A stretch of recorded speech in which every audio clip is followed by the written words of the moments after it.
दोनों ही आपको नजर आएंगे। दोस्तों, आपने अक्सर यूक्रेन और रशिया के जंग के बारे में सुना होगा, लेकिन बहुत कम लोग जानते हैं इसकी क्या वजह है। यूक्रेन के मौजूदा सदर व्लादिमीर ज़ेलेंस्की हैं। ये कहां से आया है और ये कौन है? दुनिया की सबसे बड़ी जंग वर्ल्ड वार 2, जिसमें करोड़ों लोग मारे गए और लाखों यहूदियों को भी कत्ल कर दिया गया। इस जंग में पूरे के पूरे खानदान खत्म हो गए। इनमें से एक यहूदी खानदान का बच्चा साइमन ज़ेलेंस्की था, जिसके तीनों भाई होलोकॉस्ट में मार दिए गए और इसके बाप को भी कत्ल कर दिया गया। ये बच्चा फैसला करता है कि वो हिटलर के खिलाफ लड़ेगा और सोवियत यूनियन की आर्मी में भर्ती हो गया। आखिरकार 1945 में हिटलर को शिकस्त हुई और शिकस्त देने वाले सोवियत यूनियन के सिपाहियों में ये बच्चा भी शामिल था। 25 जनवरी 1978 में साइमन ज़ेलेंस्की का पोता व्लादिमीर ज़ेलेंस्की पैदा हुआ। इसे बचपन से ही एक्टिंग का शौक था। 17 साल की उम्र में ये कॉमेडी मूवी से अपने करियर का आगाज करता है, लेकिन जब इसने अपने मुल्क में करप्शन देखी तो सियासत में आने का फैसला कर लिया। 2019 में ये प्रेसिडेंट का इलेक्शन लड़ता है और जीत जाता है। 2022 में एक ऐसा वक्त आता है कि जंग यूक्रेन के दरवाजे पर पहुंच जाती है। रशिया और यूक्रेन के तनाज़ात 2014 में ही शुरू हो चुके थे। 2014 में क्रीमिया के इलाके पर रशिया ने कब्जा कर लिया और यूक्रेन के 2 इलाके, जिसमें डीपीआर और एलपीआर के इलाकों को अलग कर दिया गया, जो रशिया के बॉर्डर के साथ लगते थे। इस इलाके में रशिया का असर और रसूख भी ज्यादा था और यहाँ से रशिया और यूक्रेन की लड़ाई का आगाज हो गया। इन इलाकों को रशिया मिलिट्री और फाइनेंशियल सपोर्ट भी करता था। 2015 में एक एग्रीमेंट किया गया कि अब इन इलाकों को स्पेशल एरिया का दर्जा दे दिया जाए।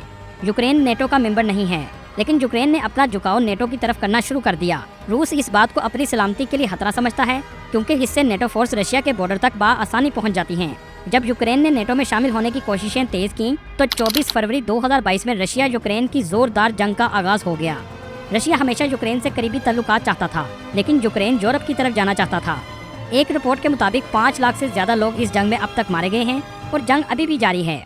इस कंट्री के 70% लोग शहरों में रहते हैं और 30% लोग गाँव में आबाद हैं। यूक्रेन को सोवियत यूनियन से आज़ादी 24 अगस्त 1991 में मिली थी।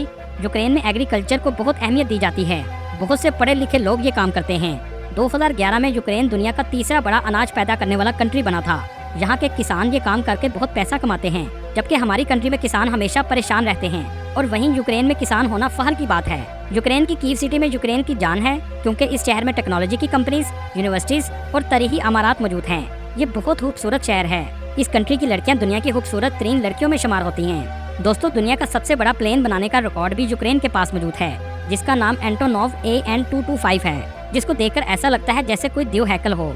इसकी लंबाई 88 मीटर है और इसका वजन 6,40,000 किलोग्राम है। यूक्रेन के लोग भी बहुत क्रिएटिव होते हैं। यूक्रेन की तारीख में 26 अप्रैल 1986 का दिन ऐसा है जिसे कभी भूला नहीं जा सकता, क्योंकि इस दिन यूक्रेन के चेर्नोबिल शहर के न्यूक्लियर प्लांट में एक ऐसा एक्सीडेंट हुआ जिसके बाद आज भी वहाँ जाना खतरनाक है। ये वाकया कैसे पेश आया? 25 अप्रैल 1986 को इस न्यूक्लियर प्लांट में एक एक्सपेरिमेंट किया जाना था, जिसमें ये देखना था अगर प्लांट की बिजली शट डाउन हो जाए तो क्या प्लांट खुद को कंट्रोल कर सकता है। इस तजर्बे के दौरान कूलिंग सिस्टम को भी बंद कर दिया गया और सेफ्टी के तमाम सिस्टम भी बंद हो गए। इस प्लांट में 3 शिफ्टों में वर्कर काम करते थे। इस तजर्बे को सिर्फ 3 से 4 घंटों के लिए किया जाना था। शिफ्टें चेंज होती रहीं और ये डिले होते हुए 24 घंटों तक पहुँच गया, जिसके बाद एक जोरदार धमाका हुआ और प्लांट फट गया। रेडिएशन पूरे शहर और हवा में फैल गई। इस वक्त ये सोवियत यूनियन का हिस्सा था। 3 दिन तक सोवियत यूनियन ने दुनिया को पता ही नहीं लगने दिया कि क्या हुआ है। जब 3 दिन बाद रेडिएशन हवा में फ्रांस से स्वीडन तक पहुंची तो दुनिया को पता लगा कि ये हादसा पेश आया है। इस हादसे से 30 अफराद हलाक हुए। कई सालों तक ये शहर मुकम्मल तौर पर बंद कर दिया गया, यहाँ तक कि इसके करीब के शहर प्रिब्यात को भी खाली कर दिया गया, जिसे आज बूथ सिटी भी कहा जाता है। आज ये इलाका एक खास किस्म की सेफ्टी के साथ टूरिस्ट के लिए भी खोल दिया गया है। आज भी इस इलाके की गलियों और गटरों से रेडिएशंस निकलती हैं।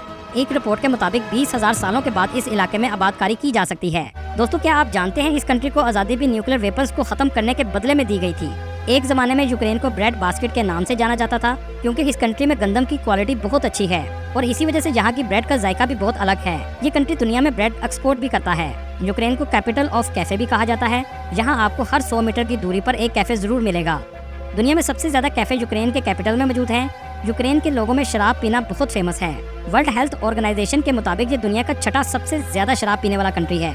यूक्रेन के लोग छुट्टी के दिन धूप में बैठते हैं और खूब शराब पीते हैं। यूक्रेन के लोग बहुत पॉजिटिव होते हैं। बहुत कम ही लोग किसी के लिए नेगेटिव सोचते हैं। पूरे यूरोप में सबसे ज्यादा फ्रेंडली लोग भी आपको यूक्रेन में मिलेंगे। ये बहुत मददगार भी होते हैं। इसी वजह से जो भी टूरिस्ट आते हैं इन्हें किसी किस्म की परेशानी नहीं होती। यहाँ की लड़कियाँ भी बहुत लॉयल होती हैं। ज्यादातर लड़कियाँ एक ही मर्द के साथ पूरी जिंदगी गुजारती हैं। यूक्रेन बहुत साफ सुथरा कंट्री है। इस कंट्री में 7 वर्ल्ड हेरिटेज साइट्स भी मौजूद हैं। मुल्क में ट्रांसपोर्ट का बेहतरीन निज़ाम मौजूद है। यूक्रेन से हवाई अड्डों, बसेस और टैक्सीज के जरिए यूरोप के दीगर ममालिक में आसानी सफर किया जा सकता है। कीव सिटी में बहुत सी फेमस प्लेसेस भी मौजूद हैं जहां टूरिस्ट बहुत ज्यादा आते हैं, जिसमें सेंट सोफिया कैथेड्रल मौजूद है जो मसीही ज़ायरीन के लिए बहुत अहम मकाम है, जिसमें ऑर्थोडॉक्स या बाज़ंतीनी फ़न तमीर की झलक नजर आती है। कीव सिटी में कीव चार्टेक स्ट्रीट दुनिया की सबसे मुख्तसर लेकिन अब तक की सबसे चौड़ी स्ट्रीट है। इस शहर का इंडिपेंडेंस स्क्वायर मरकजी चौक है। आज़ादी की तहरीक का आगाज भी इसी मकाम से शुरू हुआ था। गोल्डन गेट यूक्रेन में 11वीं सदी में बनाया गया था। ये सुनहरी दरवाजा किले का दरवाजा था। इसका नाम कुस्तुल्तीनिया के गोल्डन गेट के नाम से रखा गया था। लिविव सिटी यूक्रेन का दूसरा बड़ा शहर है। इस शहर से 70 किलोमीटर के फासले पर पोलैंड वाक़या है। इसकी तमीर में भी आपको पोलिश और हंगरी के कल्चर की झलक नजर आएगी। दोस्तों, आपने हमेशा यूरोप में सब्जा देखा है, लेकिन क्या आप जानते हैं कि यूरोप में भी सहरा मौजूद हैं? जी हाँ, अगर आप यूरोप के सहरा देखना चाहते हैं तो यूक्रेन में मौजूद सेंट ओलस्की में आप देख सकते हैं। यूक्रेन में कार्पेथियन फॉरेस्ट मौजूद हैं जो 33,000 हेक्टेयर जमीन तक फैले हुए हैं। इस जगह थर्मल बाथ भी मौजूद है और बर्फीले पहाड़ भी आपको देखने को मिलेंगे। ये जंगलात 12 ममालिक तक फैले हुए हैं और यूरोप में गैर कानूनी दाखिल होने वाले इस जंगल का रास्ता इख्तियार करते हैं। दोस्तों, ये इलाका सल्तनत उस्मानिया के दौर में मुसलमानों के पास था